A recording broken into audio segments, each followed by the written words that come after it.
السلام عليكم متابعي، شلونكم؟ ان شاء الله بخير. طبعا هاي سلقتها يعني من البارحان، يعني منقعتها مي الصبح، ذبيت المي وغسلتها وخليت لها مي جديد، والصبح خليتها على النار.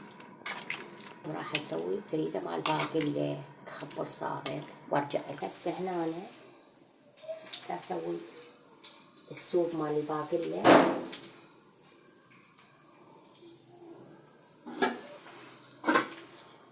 شوية بصل حمست عليها، شوية بصل.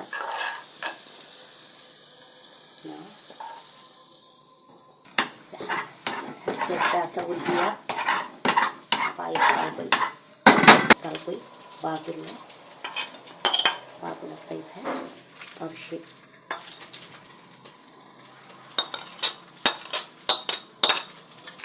هاي راح نضيف فيها